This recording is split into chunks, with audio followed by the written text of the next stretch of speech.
Should I start? Okay. All right, well, why don't we get started? Hopefully everyone can hear me. I'm Chris Wysopal. I'm the CTO and co-founder of Veracode.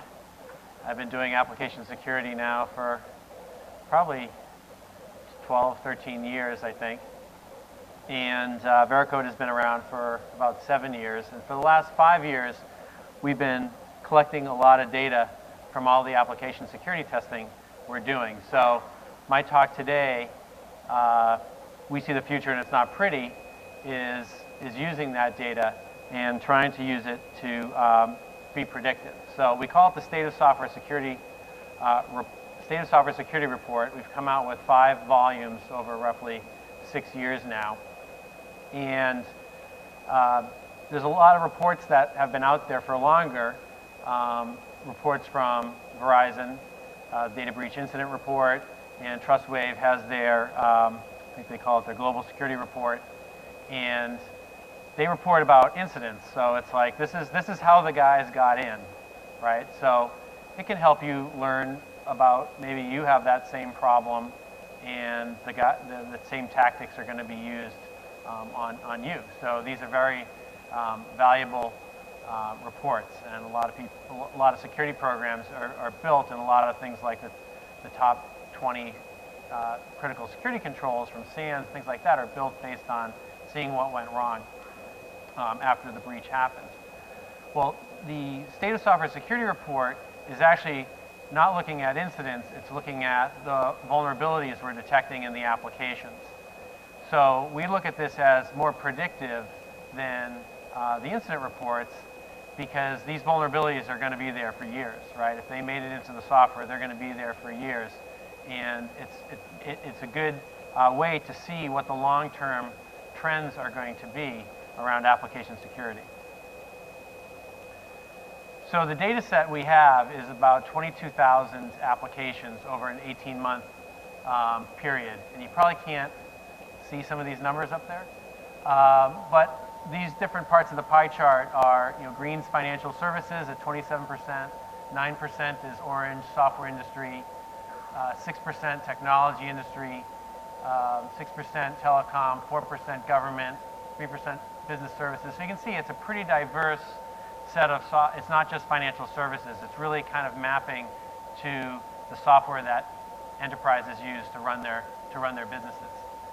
And on the right here, you can see the distribution of web apps versus in blue versus non-web apps that are not mobile in green, and mobile apps in orange. So you can see our customers are mostly concerned, or our customers mostly have web applications that they want tested. So that is the majority of our data set. But since we have so many applications, 22,000, even at 3%, we're still talking about hundreds and hundreds of samples that the data is made up of. This is the overall distribution of the different languages. I'm going to talk a lot about slicing this data by language, because I think it's pretty interesting to see the differences by language. And as we went from volume 3 of our report to volume 4 to volume 5, we've seen Java in the green here shrink a little bit from 52 to 50. .NET is staying about the same. We're seeing C and C++ actually go down from 12% to 9% over 3 years. And we're starting to see Cold Fusion stayed about the same at 2%, but we're starting to see mobile apps take up more of the slice of the pie, going from 6% to 8%. So we're sort of seeing the mirror of what application development is at enterprises with our data set. And so this is the data we have. We have our customers send us their executables, their binaries, and we have them fill out this metadata. Well, we know what industry vertical they are. We can look that up by the customer. But they tell us who supplied the application. Did I download open source? Did I buy it from a vendor? Did I have it outsourced, or did I build it myself? That's what we consider the supplier. So we can slice the data by who supplied the application, start to see is open source better than vendor code or vice versa. We know what the application type is. We know basically rough categories of what it does. Is it a security app? Is it an operations app? Is it a customer support app? Is it a marketing app? We can start to see our different apps written using different levels of security rigor. We have them give us an assurance level, so we know how critical this is to their business. Is this, financial transactions, in the millions, operating, facing the internet, a highly critical application, or perhaps what just happened to American Airlines today, their global flight reservation system went down, kind of a critical app. Now they have 800 planes grounded. To apps that they care a little bit about. Maybe it's a marketing app. They care about their brand. So we can see if people are using different practices or holding their vendors accountable to different practices based on the type of app. So we have some interesting data in the language and the platform we know. And then what we do is we take that application and we scan it with static or dynamic analysis. And we're able to determine, we look for different sets of vulnerabilities or security defects, if you will, in the application. And for each one of those, we know what line of code it was on, we know when the scan was performed, and we know what type of defect it is. So this is what we generate. We generate the scan data. And then using that, we can come up with some metrics. We can calculate some values, such as how many flaws does this application have? What percentage of flaws in our total data set is a particular vulnerability category? So we calculate these things to try to figure out what's going on in the world of application security. Are people creating more or less SQL injections today rather than tomorrow? So one of the things in this volume we dove down deep in is slicing it by language type or platform type. Because you might have Android is a different platform for a Java application versus a Java web application. So slice it by platform type and language. And look at, the other thing we looked at was what did people remediate? How quickly did they remediate things? And what did they choose to remediate? So that's a lot of what I'm gonna talk about today. So I'm mostly going to talk about the latent vulnerabilities, what's sitting there in these applications that we've discovered. And of course, a lot of vulnerabilities will never be exploited, right? The app is reachable by attacker. The attacker doesn't care about that application. Maybe that kind of vulnerability is really hard to exploit. So those factors certainly go into this. So when you're talking about latent vulnerabilities, you have to really kind of talk about the attacks to some degree to try to understand what the weight is. Unfortunately, we don't have a lot of attack data that goes all the way down to vulnerability type. You see it a lot with SQL injection. SQL injection attacks are pretty easy to know. You see a database dump, and those are kind of easy to figure out. But a lot of these other vulnerability types, when was the last time you heard like an app that was breached in the news was breached because of cross-site scripting? I'm sure a lot do. A lot of our customers care about cross-site scripting and they fix them, so there must be some reason for it. But it's more rare. So if you look at this chart here, I've compared the percent of web applications affected in the orange, which is the Veracode data. So those are the latent vulnerabilities we're finding on average, how many applications are affected by a class of vulnerability. And then in the sort of the bluish green there is percentage of hacks that we know were due to this attacking this vulnerability class. And we get that from the Web Hacking Incident Database, which is the best place we found for this data. I think, is Andrew Hay in the room here? He was saying in the last presentation by Patrick Florian, we don't have a lot of data in application security, and that's the thing we constantly struggle with. Like, we have really accurate data of latent vulnerabilities, but I need other data to make sense of that, right? I need the base rate to some degree. And so, this is the best I could find. But I think it stacks up to show you relatively comparing latent vulnerabilities with SQL injection at 32% and 22% of the attacks of web applications using SQL injection. That kind of makes sense to me, right? It's pretty prevalent, it's easy to find, it's easy to exploit. We're seeing it's being used 20% of the time. That makes sense. Now, cross-site scripting, we find 68% of applications have cross-site scripting.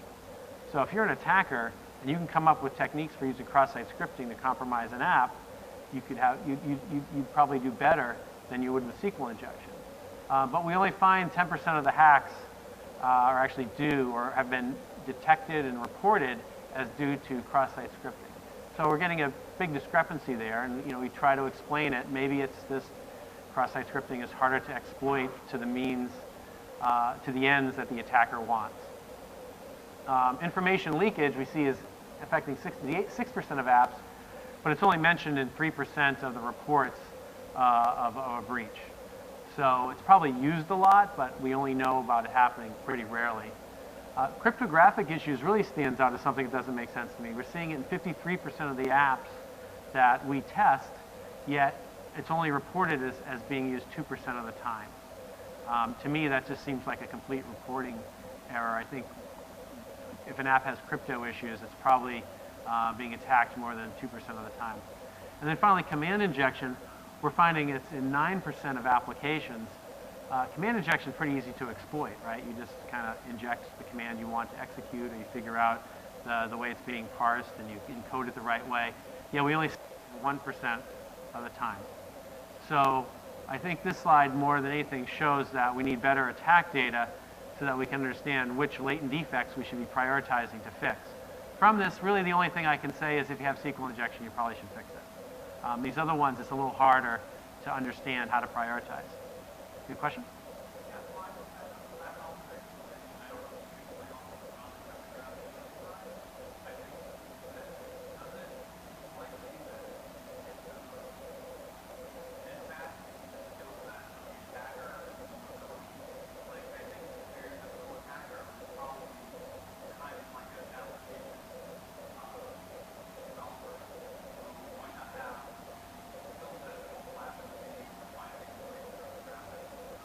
Right, it's a specialized skill set. Right.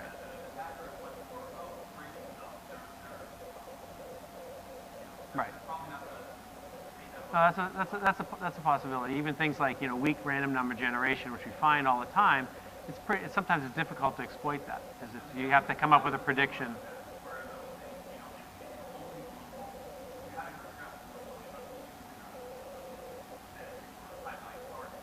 Right. Maybe that's the 2%. That's the 2%, right? Yep. Yep.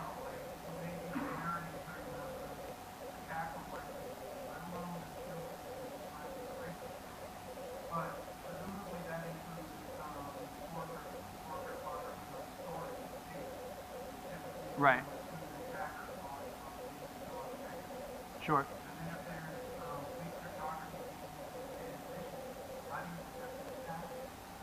Right. Like a man-in-the-middle attack. Right.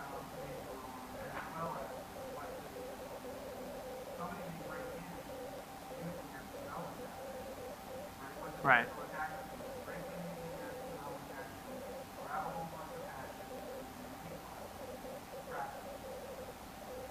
Yeah.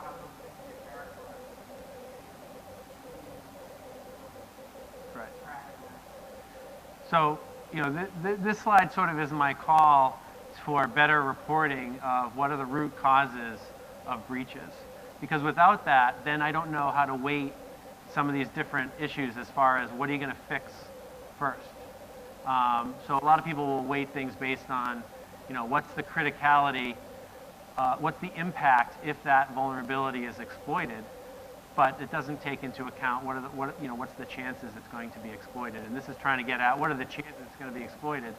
From here we can say, yeah, it looks like a lot of those SQL injection vulnerabilities are going to end up being exploited. I mean, this is only the top 4 categories. After this, it was under 1%. And we know there's more than 5 defect categories that matter. So if in your organizations, if you can push to have things more detailed reported, that would be good for the community as a whole. So our big overall number we find is that 70% of the applications that our customers had us test failed to meet the test criteria that they specified, or the enterprise security policy is another way of putting it. And so that's generally bad. And this is apps that are being tested before they get put into production, or they might be apps that they're purchasing, or they're having an outsourcer, build for them. So the majority of applications aren't meeting the policies that are put out there. And this is sort of the detail of three different kinds of policies that our customers use. Some hold all their web-facing web apps to say the OWASP top 10. That PCI compliance uses it, so they say, hey, that's what I want in my organization. That doesn't really work with non-web apps, so people use the CWE SANS top 25 a lot of times for that. And then people come up with custom enterprise policies. They just say, I just don't want any SQL injection and cross-site scripting. That could be a custom policy. Or they could say, I don't want anything that has a high criticality impact, and I want to eradicate those. So those would be custom policies. So we basically looked at all the apps that we tested, and we basically took the set of vulnerabilities we found, and we held it against OWASP top 10. So if it had one defect in the OWASP top 10, it failed. It was in this 87%. We held it against, if it was a non-web app, we held it against the SANS CWE top 25. And if it was an enterprise app and they had an enterprise policy, we held it up against that. So I think the one thing that I can take, besides saying that the majority of apps out there are secure, is enterprises are more lenient than the OWASP top with their policies. The OWASP top 10 is being more strict number because the majority of the apps we're looking at are web applications, and they're falling into they would fall into the OWASP top 10 bucket that we slightly less. This is another overall set of all the applications we looked at. This is the build over build improvement that we saw. So we have a lot of customers who just test once, and they say, hey, thanks for telling me about my vulnerabilities, and they go away. But we also have customers that say, hey, I'm going to build this into my development lifecycle, and I'm going to test every build that I'm building. And so this is the progression. What we come up with something we call a security quality score, which is weighted based on the number and severity of the different vulnerabilities we find. And this is how they improve over time. You can see these whisker charts as one standard deviation, and the line in the middle is the median. And the width, I guess, is the number of samples. So you can see that we have less customers that have done 9 builds with us than 1. Right? I guess it looks like it's a little like. Right, probably not. Probably not. So I'm not sure how that's calculated, but that's basically it's the sample size. And so you can see that in general, it slowly increases over time, build over build. And it's kind of interesting, when you get to build 9, it kind of dips down a little bit. And we sliced this on an earlier data set with just 5, and it kind of dipped down after the 5th one. And so, what would make it go down, which would probably be there's a lot of new functionality there. So there's a lot of new security defects that were created, say on average between build and build 8 in our customer data set. That's where it seems like a lot of new vulnerabilities came about. So what I would think is over time this would kind of oscillate around some sort of a steady state or average out. So one of the big findings we found from looking at all our data was SQL injection has plateaued at 30%. 32% of all web apps are affected by SQL injection.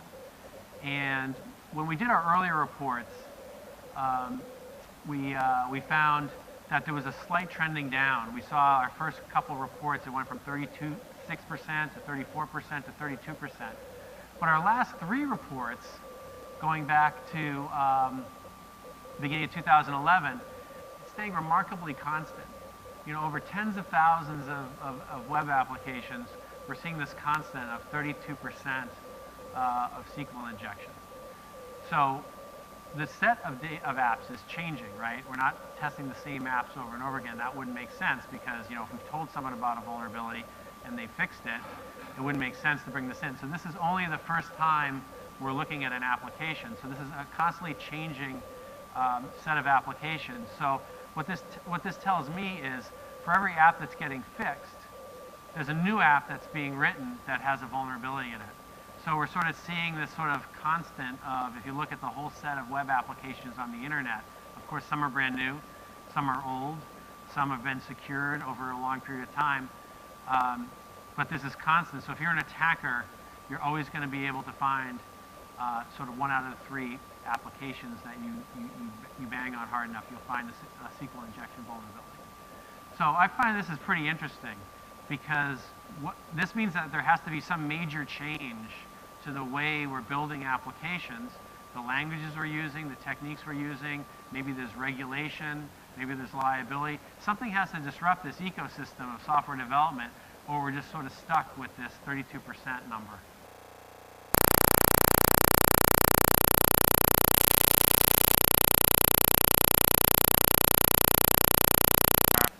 Forever. So we'll have to see how this changes. And then, so this is overall, over the last 3 volumes of our report, over 3 years, how different vulnerability categories have changed in the percentage of web apps that are affected. So you can see cross-site scripting has sort of gone from number 2 to number 1, but it's hovering around the same number. Information leakage has gone down. Carriage return line feed injection has actually gone up. Cryptographic issues has gone down a little bit over the last 3 years. Directory traversal is staying pretty steady. This is another pretty common one, right? Like, that's pretty easy to exploit. Many people saying, hey, I've exploited a directory traversal issue. Well, we're finding it's in 49% of the applications out there. So if you get good at finding those and good at exploiting those, you can have a field day. Here at SQL injection, you can see that 3 years ago it was at 38%. We've seen 2 years ago and today it's staying pretty steady at 32%. This insufficient input validation kind of crept up, and this is kind of a bias of our testing. We added a lot of new tests in the last 18 months to look for specifically insufficient input validation. So whenever we see a change, a sharp change up or down, we always go to look at to see if we have testing bias. So we've investigated all those other changes and found that we didn't make any significant changes, but we did with the insufficient input validation. So now I want to dive in and slice the data by programming language. This is something that I presented, in volume 4 before, and we never looked at the data this way, and people said, I really want to understand, does the selection of programming language make a big difference to the number of vulnerabilities in the app? So, this is to some degree, grounding this in reality with these are the programming languages that people are using. So this is called the TIOBE index, and this organization uses, it's sort of like the Billboard 100 for computer programming languages. They use numbers of engineers programming the language, number of courses being taught, third-party vendors using it to figure out what's sort of the popularity of these different languages, because you can't get an absolute count. You have to use a proxy. And so this is the popularity of languages from number 1 to number 10. It's interesting, C and C++, they break out separately, where we lump them in together because the same compiler can compile C and C++ code and output it. So we lump them together. But if you lump them together, C and C++ would be the highest category, 26% of apps being written in it. And then we get Java being really number 2. And then, interestingly enough, Objective-C is number 3. And Objective-C was nowhere on this chart 5 years ago. Does anyone know why Objective-C is number 3 now? iOS, right? So because a major platform standardized on this, it grew to prominence. And then we have C#, which is actually the only one that's really trending down. So it probably isn't good for Microsoft and .NET. That's going down. PHP staying about the same, Visual Basic the same, and we see Python and Ruby on the rise. So we actually cover all of these except for Python and Perl at Veracode, but our Visual Basic and Ruby support is so new, it's only about a year old, that we don't have a good data set yet. So we don't we don't use those. So this is what we see. So that's the global sort of index. What we see is for the web apps, we see 56% are Java, 28% .NET, 10% PHP, 4% Cold Fusion, 2% C and C++. I don't know who's writing web apps in that, but I guess some people are. Bad idea. It's probably a bad idea to write anything in it. And then non-web apps, Java is still #1, followed by .NET, but then we see C and C++ tick up here to 29%. So I think if we had an ISV-only data set, C and C++ would be by far the biggest, but since our customers we have ISV customers, but we have more enterprise customers, enterprise developers typically use Java and .NET. And then on the mobile platforms, they break down 56% iOS, 34% Android, and 10% A2ME. So people are actually still writing apps for BlackBerry. Yep.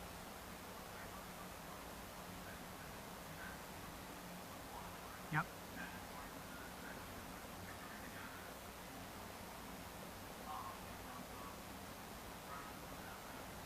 Yes. Yep.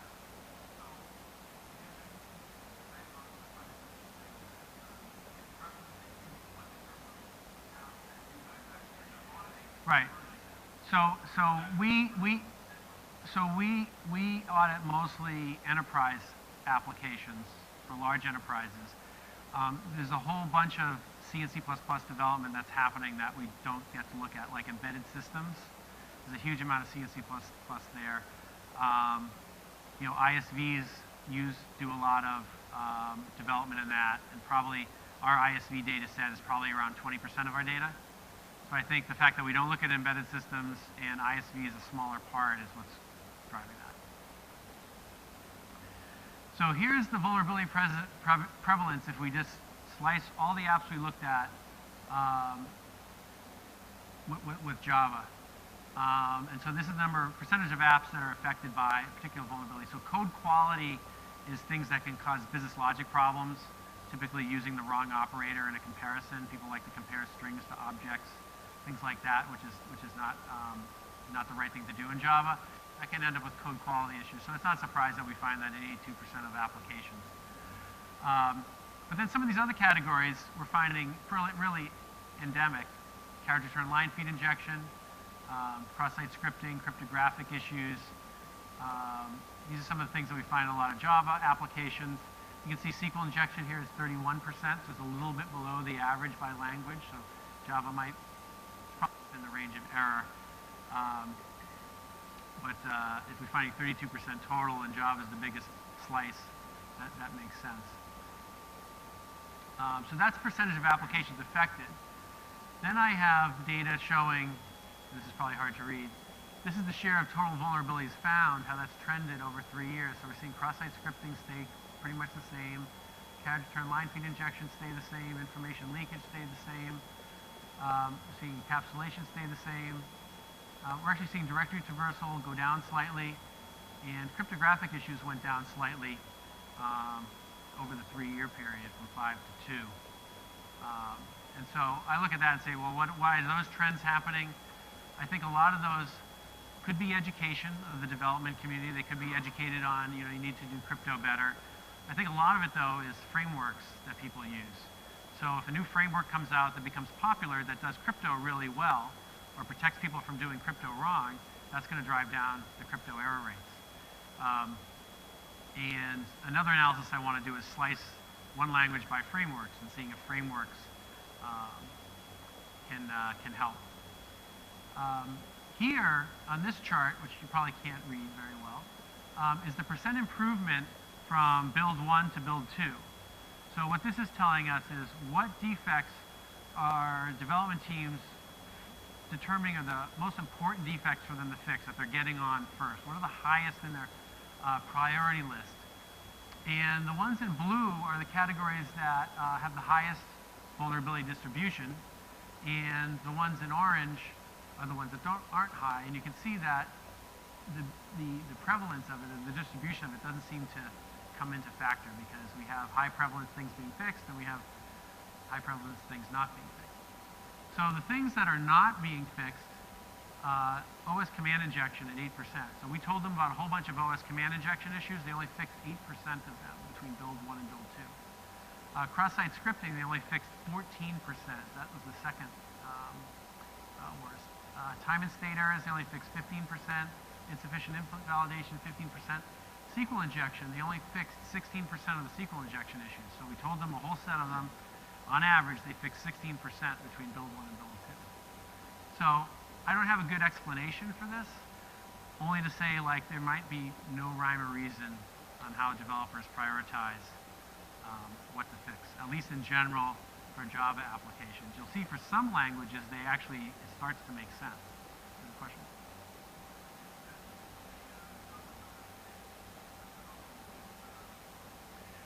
This is, I believe this is all Java applications. So the whole set. So I have the same data for .NET. I don't want to go through every one of these because you'll be bored to death, but we can post the slides out there. Lisa say, things like SQL injection, like here in the middle, 30%, about the same, maybe a little bit than in Java. So it's interesting to compare the top vulnerabilities across language, which I'll get to. Again, code quality is number one. One of the interesting things, though, here is cryptographic issues is higher with .NET at 62% versus 55% for Java. So that's a significant difference, 62 versus 55. So there must be some reason. The documentation's not as good. Maybe .NET developers get better training in crypto. But that seems like a significant enough difference to have there must be some reason in the development environment why that's happening. Now, if we look at the things that .NET developers fixed first, is interesting. The number one thing they fixed first are buffer overflows. They actually fixed 59% of the buffer overflows that we told them about. And if I go back and tell you how many apps are affected by buffer overflows, only 1%. So because .NET, you have to really use the unsafe code pragma and write native code to get a buffer overflow, it's fairly rare. So it's a fairly rare problem, but it's interesting to see that developers took it really seriously. It was rare, but they fixed 60% of them, or 59% the first time, which makes sense to me. .NET developers also fixed 25% of the SQL injection vulnerabilities that we told them about between build 1 and build 2, versus Java developers only fixed 16%.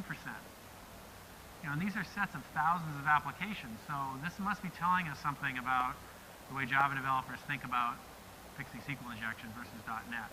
And I don't have a good explanation, but it can't be random. So let's go on to PHP. So PHP, the top issue is cross-site scripting, directory traversal, information leakage. It actually does a little bit better on SQL injection than the other languages, which actually kind of surprised me. You hear about PHP applications being so buggy, and the developers are not most experienced developers. But for things like SQL injection, it actually did pretty well.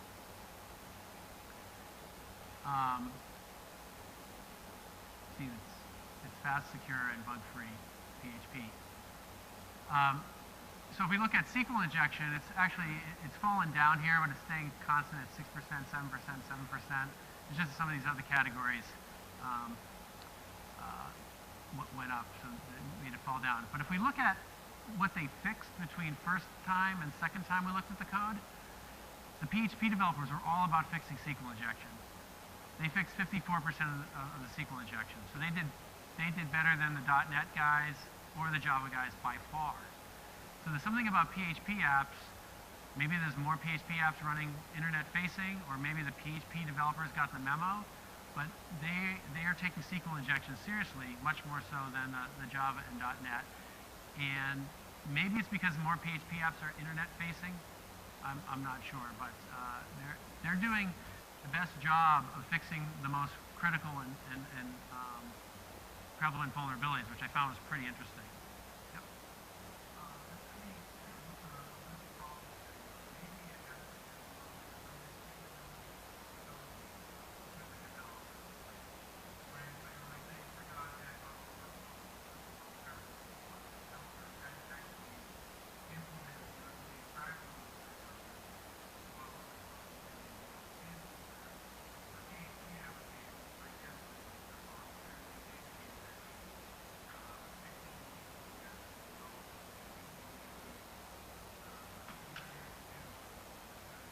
Perhaps. I mean, the ease of fixing is definitely a factor. If something is easier to fix, it'll be more likely fixed between that first iteration and then the second time. So maybe the .NET and Java apps in general are just more complex, and it's hard to fix the issues. Yeah. Sure.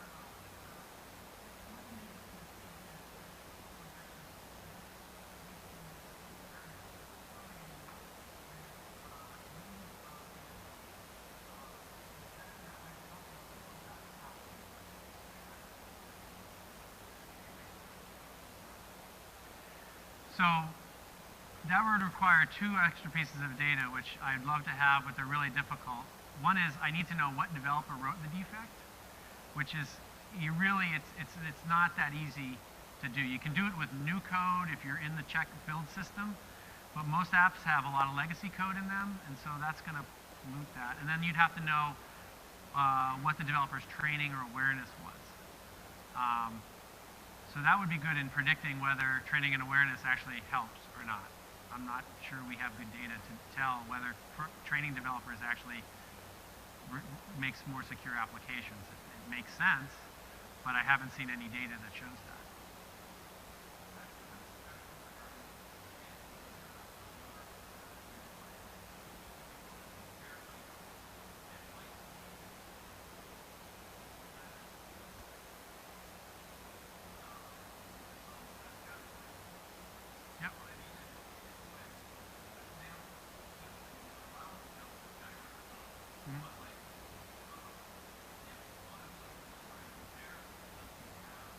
Sure.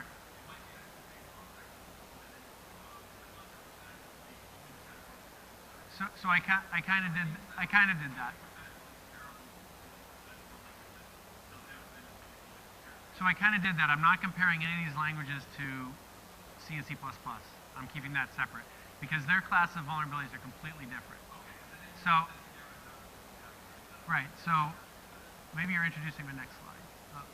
Well, we have to do Cold Fusion first, and then I'll get this something. So Cold Fusion is interesting because it seems like it's really, really bad around three different issues, and they just happen to be cross-site scripting, SQL injection, and information leakage.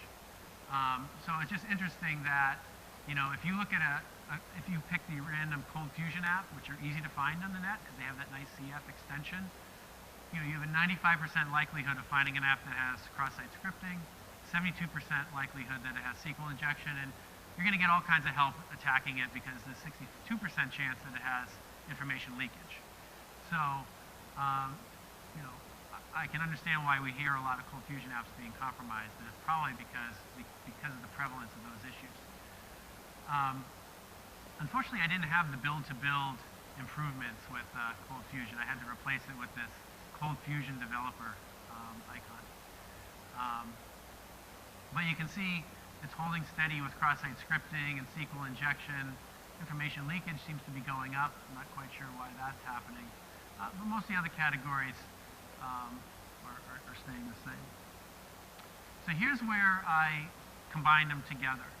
And I took the top 5, you know, I just eyeballed it. I don't think there's any science, but the things that were showing up the most in at least a few of them to show how Cold Fusion, PHP, .NET, and Java compare to each other on these 5 categories. And it's really interesting. The PHP, the .NET, and the Java are almost exactly the same when you look across SQL injection and cross-site scripting. They're very similar, and Cold Fusion is kind of sticking out like a sore index finger here, I guess. But it's radically different, which just shows, you know, the way that these apps are constructed, the way that they're developed is radically different than the way people build .NET, Java, and PHP apps. On the other hand, when you look at crypto issues, Java and .NET are pretty high, and PHP and Cold Fusion are low. But I think that's just because those apps don't have a lot of crypto, right? They're not bothering with crypto. They're not sort of enterprise class sensitive information type apps. So if you don't have the functionality, you can't have the vulnerability. So that's kind of how I explain that. Directory traversal, you know, Cold Fusion seems to be different. So the way that, you know, people are dealing with files must be very different in Cold Fusion, and it makes it harder for developers to screw up. But command injection for PHP and Cold Fusion was a little bit higher, which shows me that the way you execute commands on PHP and Cold Fusion is probably riskier.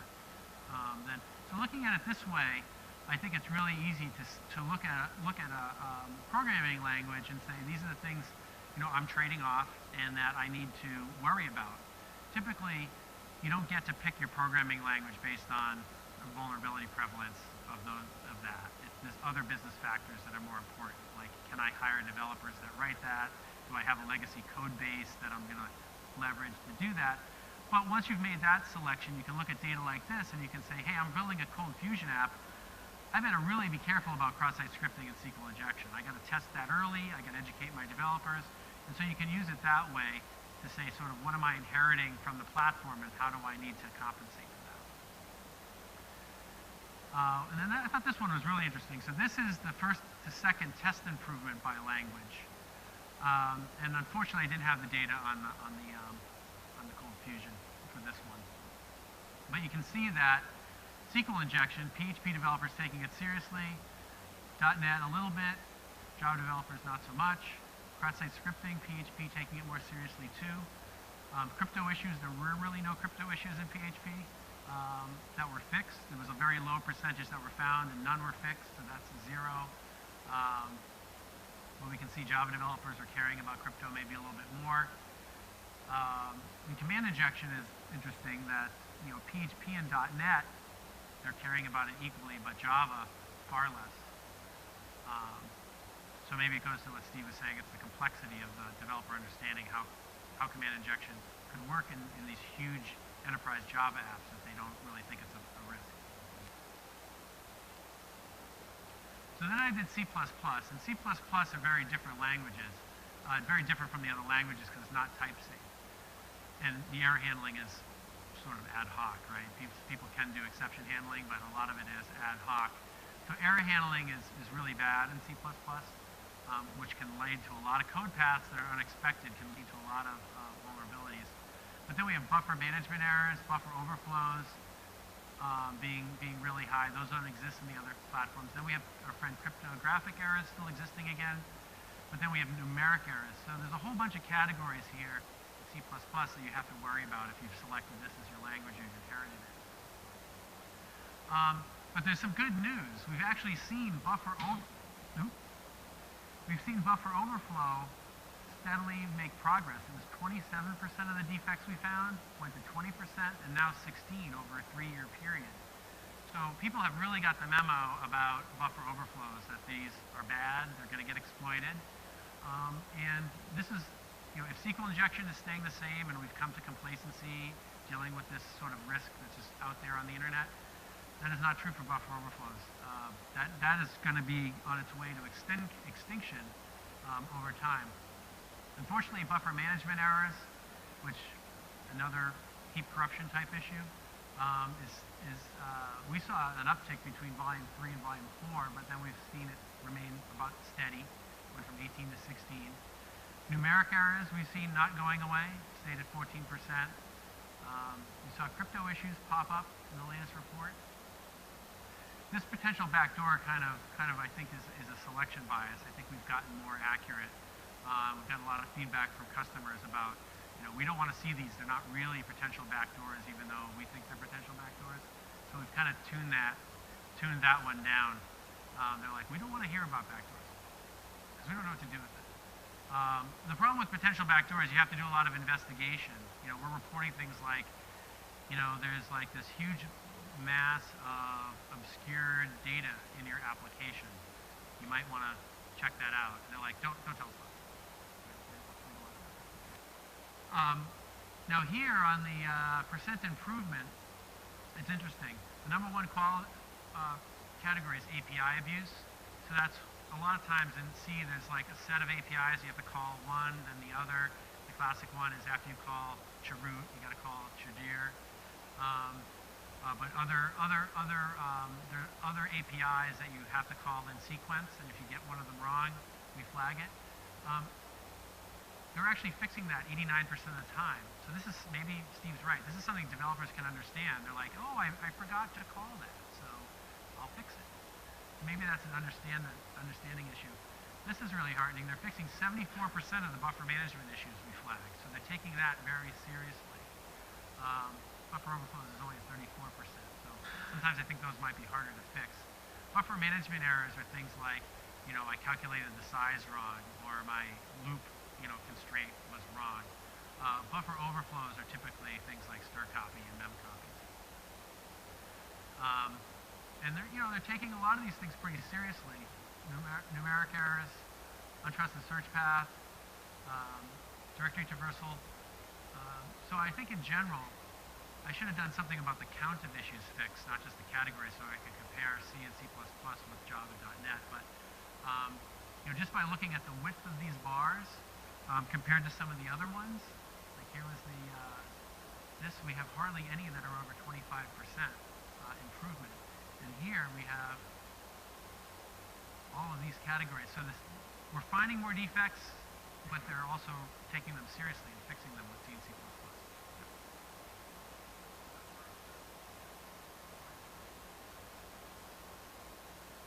Yep. Right. So I should explain this. So this is only first time we looked at an app. This is the first build we've looked at. This is build 1 to build 2 improvement. So I have a little bit of data here, how I'm doing on time, on iOS and Android. And so we did the same thing for iOS and Android in running late on time here, so I'll just speed through it. But number 1 is code quality. Number 2 is cryptographic issues. 64% of the Android applications out there have cryptographic issues. So they're embedding keys, they're embedding passwords, they're not implementing SSL correctly, they're not doing proper error handling, they're not doing certificate validation checks, they're not using the proper encryption algorithms. And so this is clearly an education problem. These people have been told you gotta use crypto in that Android app or that iOS app, but the developers really don't know what they're doing. Same thing with Objective-C. We see Objective-C really just in these 3 big buckets up there: error handling, cryptographic issues, and information leakage. We're seeing Objective-C apps. And then here's some comparison even with BlackBerry application, so you can see the overall vulnerability distribution. You can see in iOS we actually get buffer management errors because Objective-C is a non-type safe language. So here's my summary slide, and this is where I get to make my predictions. So with 70% of applications overall failing, our prediction is this is going to make the lives of CISOs more miserable over the next couple of years. They have a lot of security debt that they've inherited. The average tenure of a CISO is about 2 years. So they've inherited a lot of application development that is just churning out really bad applications that's going to cause their organizations to get breached. And the fact that 70% are failing, whether they're buying or building those applications, means that they are going to be a constant pain point for that CISO. The other one, where it's the SQL injection plateauing at 32%, we see that as the rise of the everyday hacker. We used to call them script kiddies back when I first got into this, right? I used to run the script, which just ran the little tool to exploit a known vulnerability, right? Well, I think that exploiting SQL injection is a little step above the script kiddie because it's not completely turnkey. You have to know something, but you don't have to know a lot, right? You put a single quote in the field, you see if you get an error message, then you go to a SQL injection cookbook and you start going through and trying these different things out. So it's a little more difficult than script kiddie, so this is why we call it the everyday hacker. But I just told you that the last 2 or 3 years of development is shipping 32% SQL injection vulnerability. So that means that there's a lot of low-hanging fruit out there for people who are willing to pick up some skills. So eradicating SQL injection has turned out to be a pretty thorny problem. So something that easily exploitable, we know how to fix it really well, and this just shows that the security people aren't getting through to the development people. And this is where I get to mention Gene Kim and get a free beer later tonight. But Gene said in his talk that, this is where the security guy is banging his head up against the wall because he's not able to affect any change. He's not able to affect any change in the processes about how the applications are built. And so the fact that we can eradicate this means more pain and job dissatisfaction for the application security people who, when there's a breach of a web app, they're like, hey, weren't you supposed to find this when you did your manual pen test? And they say, I can't find all the SQL injections in my manual pen test. We need to fix it in dev. And they say, no, we're not going to fix it in dev. And that's where that frustration occurs. Question or comment?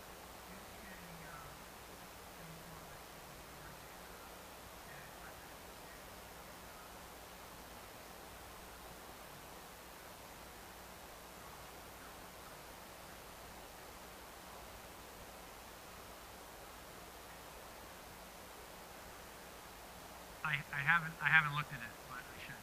I'll definitely take a look at that. Okay, and then finally, we think that this is not going to be able to stand. That 64% of Android apps have crypto issues and 58% of iOS issues, and we think that that's going to change over time.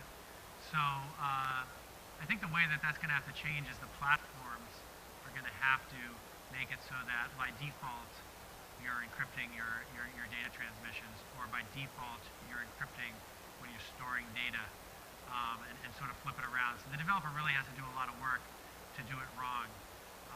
So that's a prediction that we're banking on the platform providers to listen to us to do that. But I think unless they do that, we're not gonna see improvements there, and it's going to be easy to do crypto attacks on mobile webs. So that was all I had for slides. If there's any final questions.